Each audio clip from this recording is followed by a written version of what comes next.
Hey everybody, welcome back to the channel. I'm Bearded Fortech. If you're new here, welcome to the channel. You guys asked, I delivered.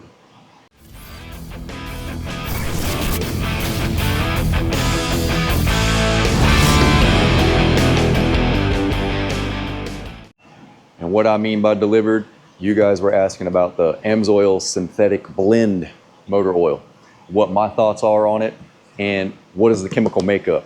So what I did is I sent it off to Lake Speed Jr., a virgin sample out of this bottle here, and I'll show you that video clip somewhere around here of me pouring it in there and sending it off. I'm gonna fill it to that line right there. I'm gonna open this first. I like the new bottles, like this is cool. New bottle. Give it a little shake. New bottle.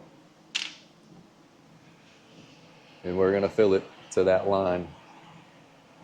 See what I'm doing here?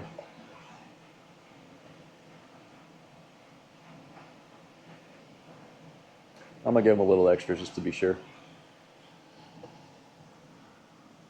All right, it's in there. And we got the used results back, and Lake Speed and Rayman Ray were actually nice enough to get on the channel and go over what's inside of this. And before we get into that, yes, I would recommend this if I ran synthetic blend oil. I do not run synthetic blend, but if I was to run synthetic blend, yes, I would run this. My thoughts on this, when I first heard about it, I was like, I can't believe what AMSOIL is doing. They've been first in synthetic since 1972. And then in July of 2024, they released this. And initially I was like, what are they doing? But the more research I did on it, and then speaking with AMSOIL, and this is for people, not people, excuse me, let me rephrase that. AMSOIL is marketing to like the quick lube places where people go in, they spend X amount of dollars on a quick lube oil change, they put synthetic blend in the vehicle. Well, now you can get a synthetic blend with the protection of AMSOIL and all the great properties that AMSOIL has. And we're gonna show that to you right here on these results. And trust me, mind blown when I say what's in these results. And wait till you see one of the main ingredients that's in this.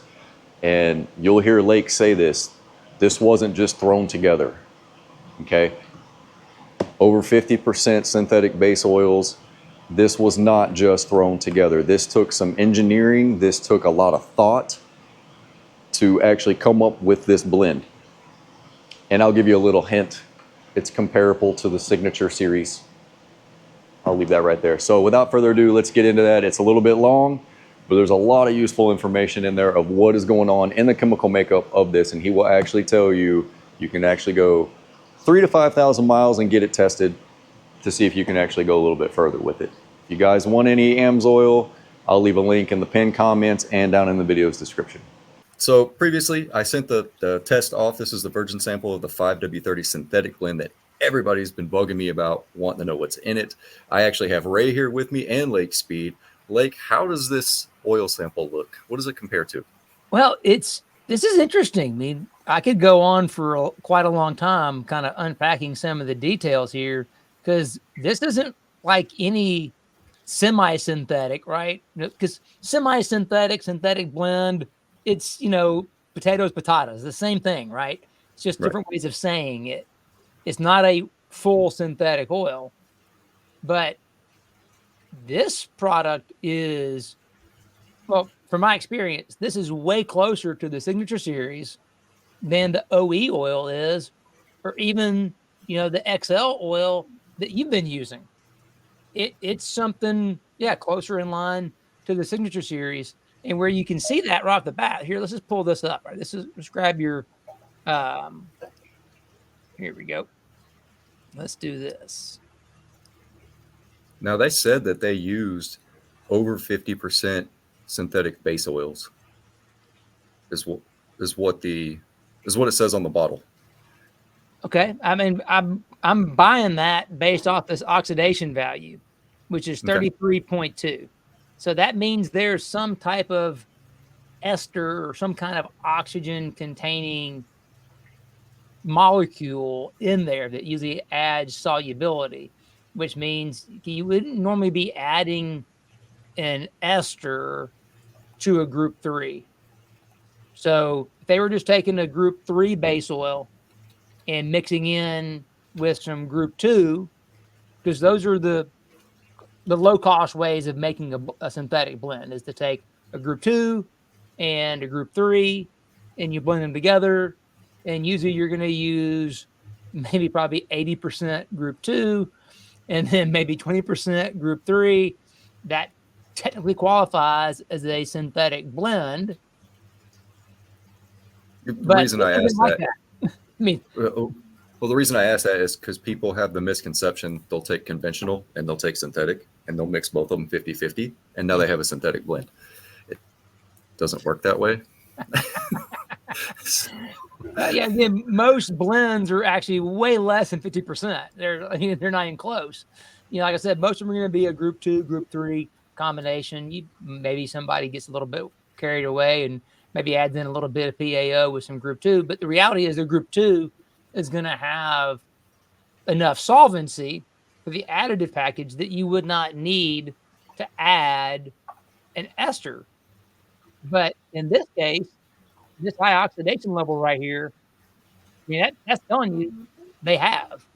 So that kind of implies that there's some PAO in here as well. And now the thing is, so just for comparison, so this one, the blend is at 33.2, just call it 33. If you look at the signature series, that's 56. So it is less than the signature series. Okay. So it's not the same. And you look at the additive package, there's some definite differences there. Let's focus on the magnesium and the molybdenum. Those are the two that we can really kind of look at. So let's go back to yours, right? The magnesium's 439. So it's under 500 parts per million magnesium. And the moly's right at 234. Just for fun. Notice there's 5 parts per million tin down here in the neutral. Just hang on to that little factoid for a second. Now, remember, 234 on the moly, 439 on the magnesium. Now let's go back and take a peek at the signature series, and we're at 995, basically almost twice the amount of magnesium. They're adding that to add TBN, so that way they can get a longer drain interval out of it. Okay. And your moly goes up a little bit. And notice that moly went from 234 to 270 essentially, or 230 to 270, and that tin went up just a little bitty bit. The tin that you see in samples of these oils that have higher moly contents now isn't from bearing wear. It's from the moly additive. And I've seen this. I've known about it for a long time with one of the particular types of molybdenum additives that we used to use it at Gibbs, and we would see high tin levels in brand new oil. We ran a ton of moly. What's interesting is over the last few years doing the used oil analysis, I'm seeing it more and more. Like these companies are beginning to use that specific moly additive, because not all mollies have it. There's one that does, and a lot of companies are using that. Well, I say a lot of companies. There's an additive supplier that's using it. Only 4. Making its way into all the oils that use additives packages from that supplier. That's an interesting little tidbit for the people that really want to geek out on the details. And you know me, right? I'm going to geek out on the details. That's a little fun thing you can see. But overall, they're pretty similar otherwise. They're not just massively different between the two. But you mentioned about the SDS sheets. Mm-hmm. So let's go check out that SDS sheet you sent me. On page 1, everything's kind of normal. You look right here. You've got reaction products 1 decene, hydrogenated. Okay, that's your synthetic base oil right there. So 1 decene, that's your PAO. So PAOs are made from decene. Okay. So that reaction product of one decene hydrogenated, that's PAO. So it's in there somewhere between 5 and 10%, they said. Then there's some other things. What does that look like? Let me go full screen on this thing so we can see it better. That didn't really help that much. Okay. Anyway, so Kind of move it over instead of just. yeah, exactly. I thought I was going to blow it up. It didn't really help us out, But the reality is, there's nothing jumping off the page right there that's like, oh, that's different. This is all technical mumbo jumbo that's always there. But when we get toward the end, this is where it gets interesting. One, we got a little more component information. Again, this is your PAO right there. But check out this next page. Oh, nope. Here we go. This is the page right here.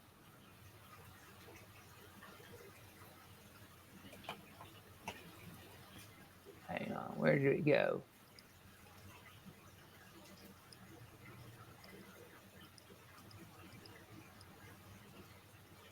Back to page one. The signature series. Wrong one.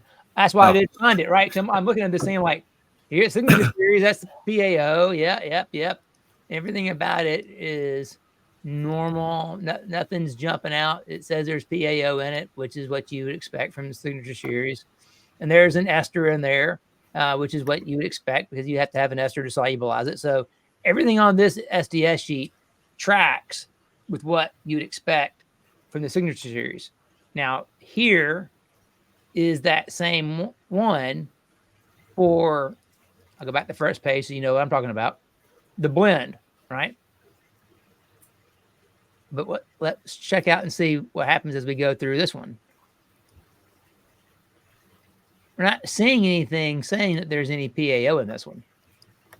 Now, it doesn't mean there's not when we get here. But what's super interesting is soybean oil.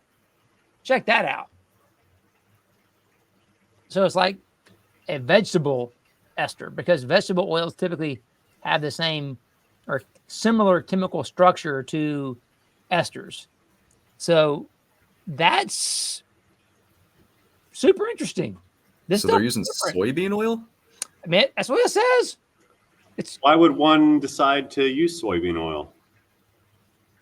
Well, vegetable oils typically have a lot of lubricity. They also have pretty good solubility too. So now the downside to vegetable oils is that they're not oxidatively stable. But if you add in an antioxidant that can keep it from falling apart, then you can, prevent the downside. But yeah, when I saw the soybean oil, when you sent me the SDS sheet, my jaw hit the floor. I would have never in a million years guessed that would have showed up on an SDS sheet for a product like this.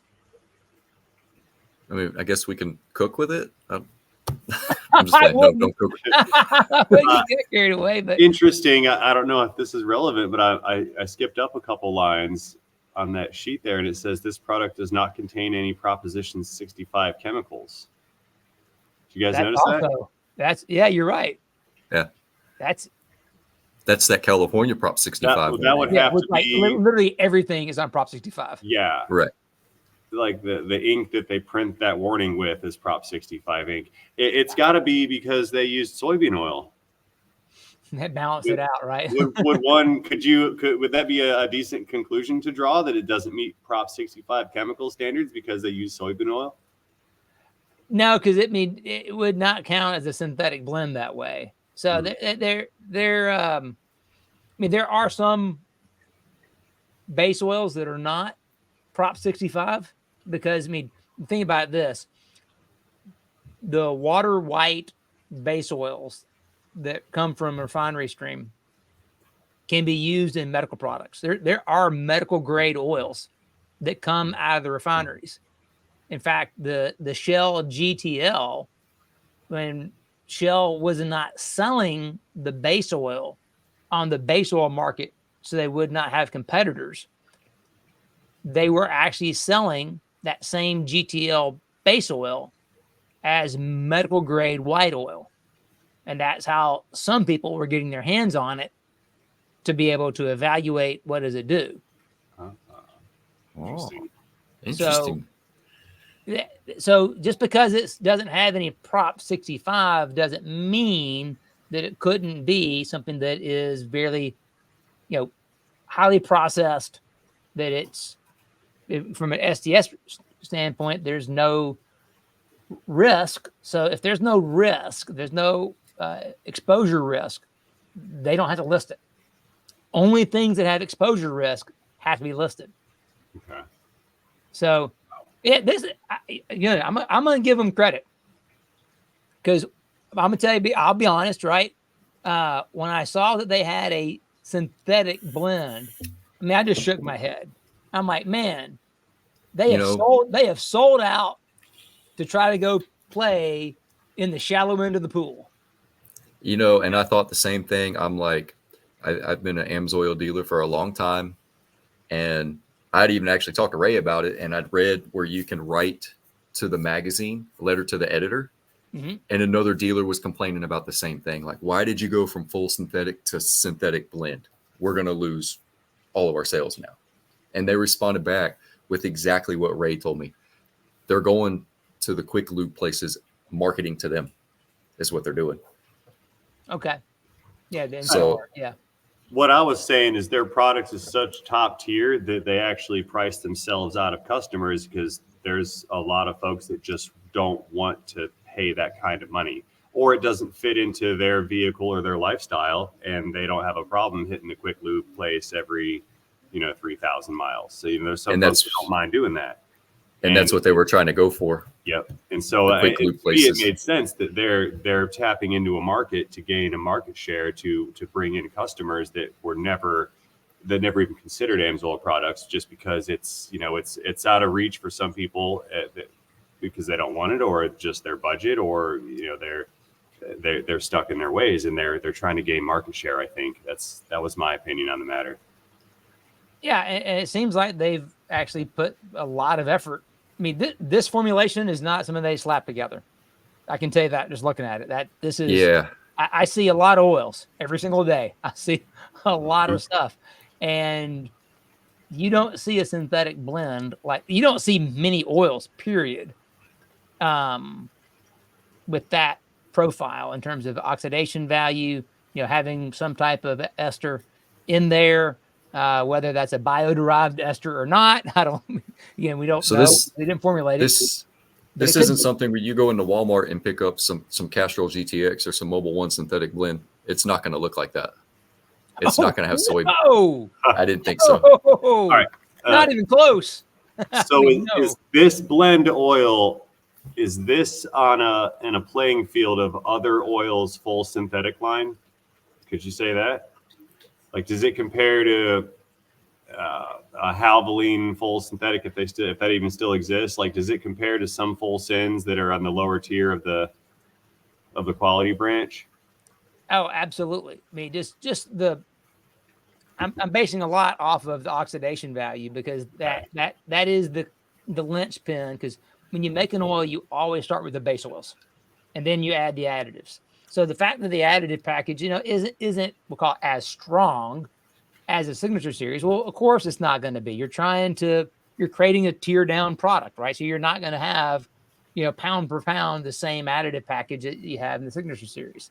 That only makes sense, right? I wouldn't formulate it that way if I worked for them. But it's still a really good additive package. And now this is part of, again, reading into the scenario and saying, okay, AMSOIL is known for being, top tier, playing at the high end of the market, using high quality base oils. That's been their MO from day one, is, use high quality materials to make their products. So when you look at the additive package, you're like, well, they're probably not doing that because they went and bought some substandard base oil that's dirt cheap, and just so they can bring it up. I don't believe that would be the case. What I believe is that they recognize that, hey, they're taking their cut of the synthetic market, but the semi-synthetic, the synthetic blend market is also pretty big. And like you guys said, to their point is they want to play in that space. They want their share of that high end. That was a whole nother customer base that maybe for whatever reason, be it price point, be it just resistant to synthetic, the whole idea like I'm never gonna go 10,000 miles on my oil change or further, so I'm not gonna spend the money for an oil that can do that. I'm gonna change my oil, at 3,000 to 5,000 miles, but I still want a really good oil. I just don't want to pay, waste money. And it seems like that's what they've tried to create. Again, I'm outside looking at it. I don't know any details of how they formulate. I know a couple of guys who work there, but I'm just speculating, right? I don't like to speculate, but the science here from the lab result says this is a unique product. This is not like any other synthetic blend that I've ever seen. It looks more like a boutique synthetic oil. Like if it didn't say blend on the label, I wouldn't have thought that it was. Wow. So this is a 3,000 to 5,000 mile, correct? Give or take.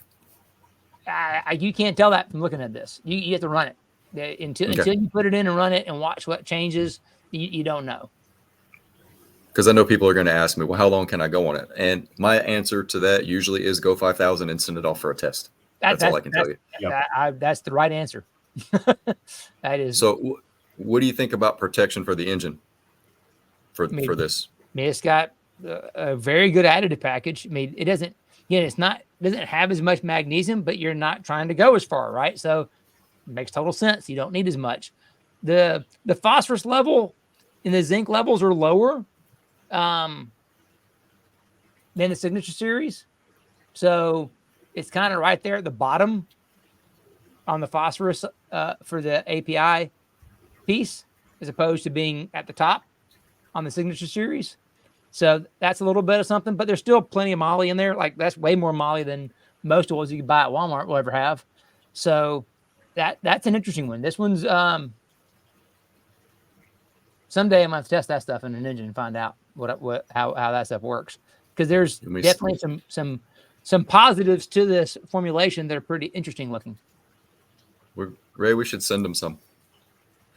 Test it out. Let's do it.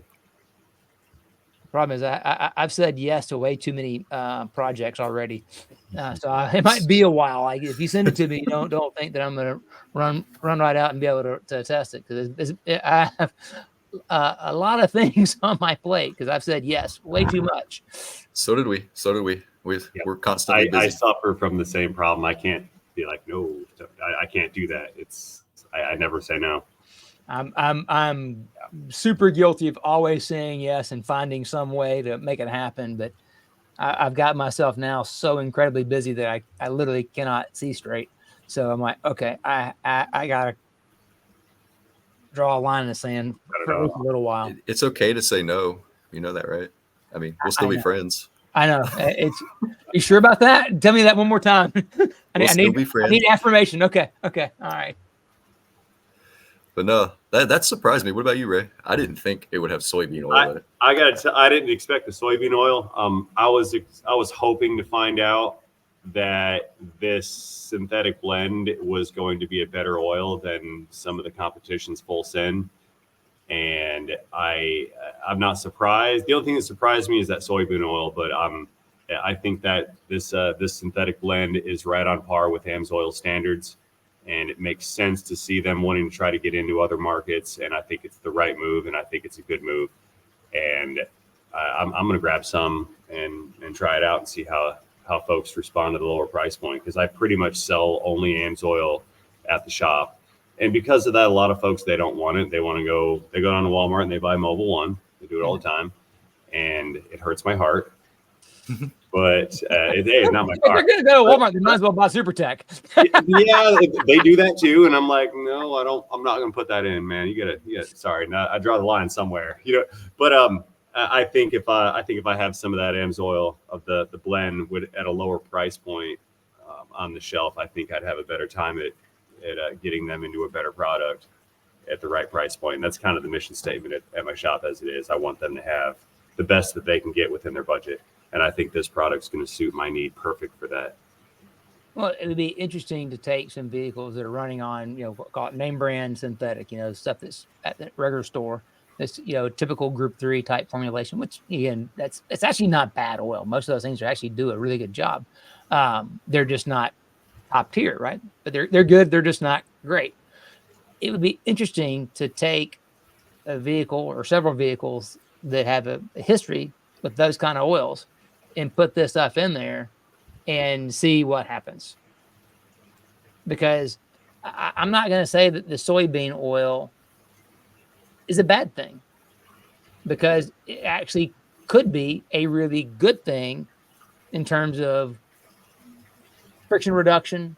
It could be really good in terms of adding maybe some kind of synergistic effect with anti-wear additives. You don't know, right? I mean, they didn't do this to save money. They did that for a reason. And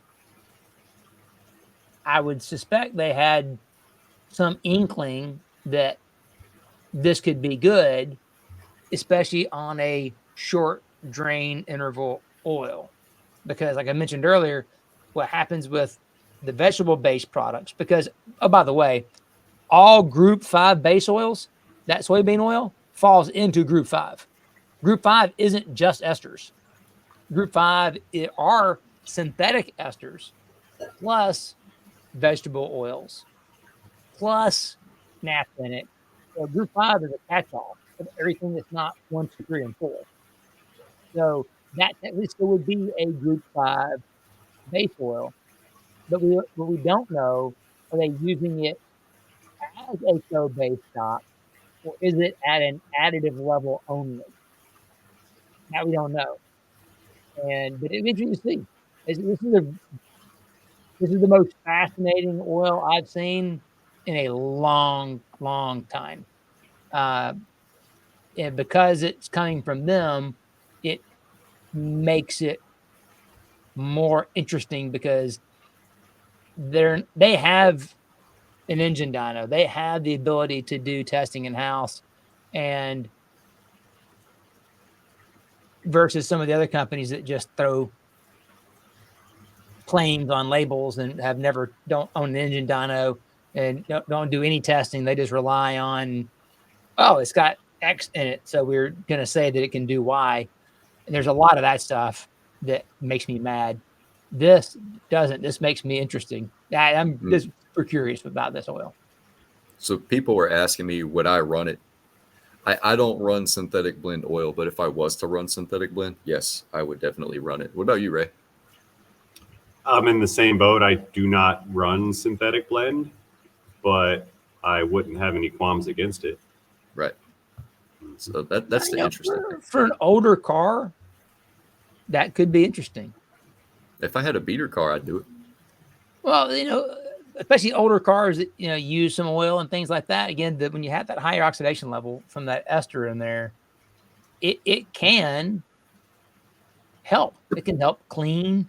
There's some things about that, and it also helps seal swell, that kind of stuff. I mean, yeah, this one's has my curiosity. I love it when I send him stuff and he's just racking his brain, or he's all excited, or I throw him for a loop. Well, I'm going to spill the beans, so I'm going up to visit the AMSOIL guys in November. Rob Shama, who's one of the higher up guys there, he used to be CEO of Afton, and he now works for AMSOIL. And I've known Len Groom, who's their power sports motorsports guy, for a long time, because we were competitors, right? Friendly competitors. Len's a super nice guy. And so people have been asking me about doing videos specifically about motorcycle oils. And because AMSOIL has a really long history in power sports, and they have, dynos and things like that, they do a lot of stuff with clutches. They were the perfect folks to reach out to help tell that story, to show why a motorcycle specific oil is better than just using whatever old passenger car oil is on sale at Walmart, for your motorcycle. So I used to work at a motorcycle shop, and I ride them, and I do run the 10W40 in mine. I do know if it is like a sport bike where it uses the engine oil to lubricate the transmission as well, it has to be wet clutch compatible. Yep. It has different additives and stuff like that. And Yep. I will tell you, I've run different kind in my motorcycle, and with the AMSOIL, the clutch feel is so much different when I use the clutch. Let me put it that way. It doesn't slip. Well, it has a slipper clutch in it, but it's designed to do that. But you know what I mean by that. Yeah, that's all. It's all right here. It's like you should be able to tell the difference right here between the different oils. 100%. I can. If I run a different oil, I can tell. Yeah, and temperature wise too. I mean, honestly, that's my whole backstory. That when I was at Gibbs, when we started the motocross team, that's where we got big into all this stuff. I learned a ton working with those guys. So that's the whole reason I wanted to go up to visit the guys at AMSOIL, because I know that they had that history. So we're going to go up there, do some videos on that stuff. It'll be out, probably first of next year before they actually come out. But yeah, I'm gonna ask him about this, right? I'm gonna get the guy in the corner, like, okay, talk to me about soybean oil. I want to know. What's going on, Tell man? me something, man. Come on, spill the beans. What are you on to here? It's really got my attention now, and I know everybody else that sees this, they're gonna be like, soybean oil. They're gonna start researching it. You know. Well, think about this. Anybody that's been around two-stroke engines knows that castor bean oil has been like king of the hill forever. But the only downside to castor bean was one, they're not compatible with anything else, right? They don't tend to mix very well. But they also cause a lot of gummy deposits, So vegetable oils are not necessarily bad. I mean, before petroleum oils existed, vegetable oils were the primary lubricants for centuries, if not millennia, before petroleum oil came around in 1859. I mean, steam locomotives were around for 60 plus years before petroleum oils ever existed. And they used vegetable oils to lubricate the steam engines. So it's kind of like we're going back to that technology, I mean, or using some of it. Everything goes full circle eventually. Right now. Well, that's a big push. With sustainability being a big buzzword now, there's a lot of focus on bio-derived base oils. When I was at the STLE conference earlier this year, there's a whole sustainability section. There were several manufacturers that had, bio-derived, sustainable. I mean, there's a lot of synthetic esters that are bio-derived. So the feedstock that is used to make the synthetic ester comes from a bio-based oil in a lot of cases, or bio-derived feedstocks. So this is, just maybe some angle off of this whole push towards better sustainability. But that when it was in Minneapolis, and I bet there was at least, I think, 6 people from AMSOIL there. So it's close. It's only a couple hour drive. Well, tell them I said hello. I will. Make sure you share everybody that we're having this video, because everyone thinks that I hate AMSOIL because I don't talk about them all the time in my main channel videos, but they all think that I have like this axe against them, that they should watch this and realize that I don't. No, they've I commented just hate before. marketing. Yeah, I love They've com- science. I just hate marketing. They've commented before, like, Lake hates AMSOIL. I was like, no, he doesn't. He never said that. He's never said those words. I haven't. Like, Ray hates AMSOIL. No, Ray doesn't. I don't live with hate in my heart. Right. Yeah. So we I talked don't about even that hate once on the Mobile channel. One. Yeah, hate will kill you. Yeah, I don't even hate Mobile One. I no comment. Yeah, It's not a bad oil. It's not. They're just It's not better good at either. marketing than they are at making oil. yeah. Listen, ExxonMobil is a fantastic company. They make incredible components. Their base oils they're phenomenal. Yeah, Chevron, Phillips. I mean, there's a lot of really, really great suppliers that make the components in this industry that work really, really hard to make the very best product. What makes me nuts is when people just slap a bunch of stuff together and make claims without doing real testing. And when they shortcut and they make big claims and they go spend money sponsoring stuff and say all these things, but they don't have the real testing and this real science behind it, not the easy stuff that's easy to fake. Because there's some stuff that's really, really easy to fake out. I Like hate the when people do that. Oh God, 4 balls, 4-ball wear test. 1-arm bandit, all that stuff is hot garbage. And when you do real engine testing, that's real man work. All right, that's time and effort and money to do that. So when I see people who do that kind of work, that's when I cheer for them, and I love that. And so yeah, I'll cheer for any brand that really gets behind and does real engine testing and does interesting chemistry that can fit the application. I'll cheer for that, but I don't care for the shortcut, spammy, try to steal your money guys. That makes me mad.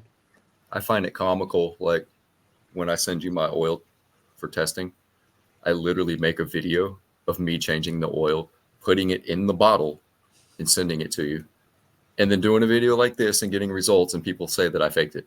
You literally watched me do it. Yep. Oh yeah. Literally watched me do it. Yeah. It's okay. It's all good though. But So I'm pretty impressed with You this. didn't record the full chain of custody of the oil. You didn't follow it with the camera to the post office on the truck, follow it all the way to the laboratory, watch Lake Speed, unbox it, pour it into his test equipment, do his deal. You didn't record all that. So No. it's My gotta favorite crazy comment came from the video about whether or not you should shake your oil. I do. Because they said they noticed that when I put the bottle in, and I mentioned that, here's the bottle that's been unshaken, and we, poured it in, that when it gets to the lab, they'll shake everything up to make sure everything's mixed right.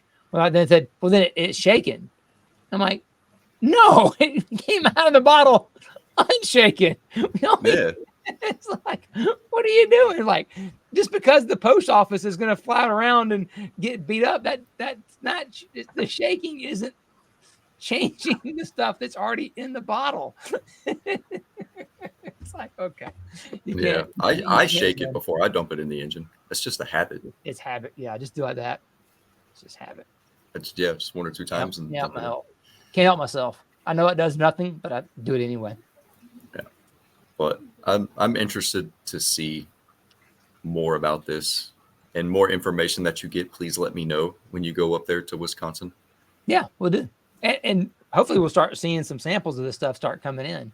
And now that I know what I'm looking for, this is going to be super interesting, because I'll tell you, if you hadn't seen that sample of the virgin oil in, if I'd have seen it come back at 3,000 or 4,000 miles and the oxidation was 33, I've been like, this stuff's hot junk.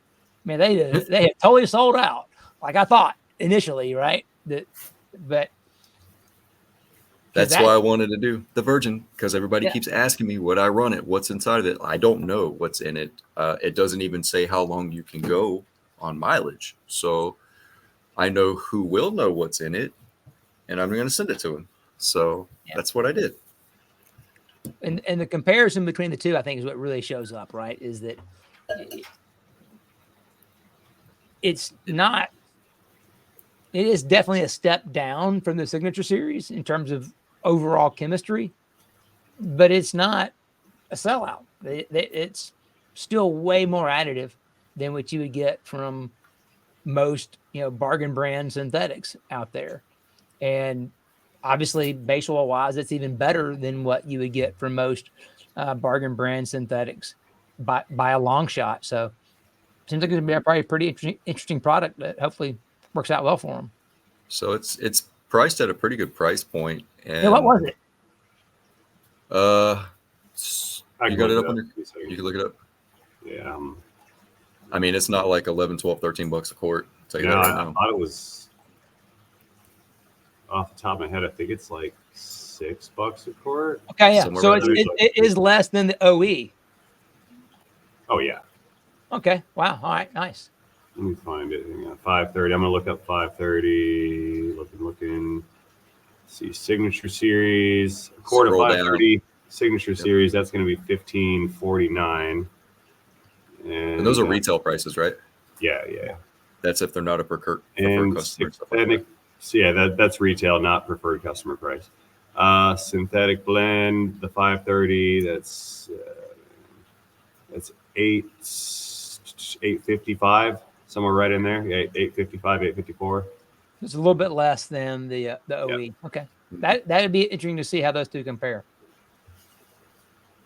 I should send some OE and some XL Well, to you. I'm pretty sure I have OE. Hang on. Well, this just got interesting. Yeah, I texted Ray. I was like, hey, doing a video with Lake. I got the results back from the virgin sample of synthetic blend. Do you want in? He was like, yes. Yeah. I must learn some things. Let me in. And thank you for the invite. Appreciate that. Yeah, man. We talk about this stuff all the time. So I think I can add an Excel file in here. Let's see. So let me. I get people comment all the time. I'll just go spend $3 on a quart of oil and change it every 3,000 miles. Okay, Yeah. fine. If that's what you want to do, doesn't mean the oil's doing what it's supposed to be doing. I was thinking this would be a great product for people that have vehicles that like to burn oil, about a quart every 1,000 miles. And they end up in the camp of, since it's burning up anyway, I'd rather just use cheap oil than change it every 3,000 and make sure it's got a good filter and whatnot. And I'm thinking that this would be, because of the price point, a better option, because you still can get the protection of a high-end oil, but you're not spending that huge amount of money per quart to get the additive for the longevity. So it's not a 10,000 mile oil, it's a 3,000 mile oil. So it's perfect for top offs if you have a vehicle that is burning oil, like a Hyundai or anything with Ecotech. It's an oil eater. You could run a 530 blend in it, no problem, and then not feel bad because you had to top off 1 quart every 1,000 miles. All right. So But it'd be a good candidate for that, I think. I think if you read the description, it says a little bit, it reduces like oil consumption at oil blow by as well. Yeah, go ahead. It's pretty close. Yeah, it's pretty close, isn't it? It's over here. Where? What am I looking Brent, this column, the far right column. I forget that the 7566A, the far right column. Mm-hmm. That's OE? That's OE. That's OE 530. So you're talking about 7.1 on the oxidation level. And the Molly is only 76. That's a straight normal additive package. That is using a BI package straight from an additive company that meets all the approvals. And because that's the thing, is my video that's coming out tomorrow, that's what it is. It explains this whole thing in detail, that you can't mess with this and then still have API approval unless you go do all the testing, every single test over again. But no one does that if you're a boutique blender. Even someone the size of AMSOIL can't afford to do that. It's just too expensive, right? So when you look at that and you compare that to this, the synthetic blend is way more of a hot rod formulation than this is. By far. Like, not even close. So it's actually better than OE, is what you're saying? I would bet that it would be. I mean, I haven't done an engine test to be able to prove that. But by the numbers. By the numbers, it would say it should be, right? It should be better. Numbers don't always tell the truth. Yeah, sometimes oil that looks really good on paper doesn't work as great as you think it's going to in the engine. And then alternatively, sometimes oils that don't look so great on paper work great in engines. And you're like, what's going on? It's the synergies between the things, because we're just seeing the pieces we can analyze. We're not seeing the components as they go together and the ratios they go together with. And there is some magic that can be done in how you put the oils together and which components you use and what ratios you use them in and what order you put them in. All that stuff matters, and how it actually performs in the end. But I think the key takeaway here is this: the OE oil fits the profile of a normal API SP oil, which is what it is. So it is as advertised. This is different. Interesting. Yeah. This is Very why when you interesting. sent me this, I was like, woo, this is not what I expected. Because I would have thought, based on the OE, it would be on that same line. But what they've done is they've created a signature series type oil that's a blend. That's what I think from looking at this. And Very interesting. The results in the field will either prove me out to be right or prove me to be wrong. I'm okay either way.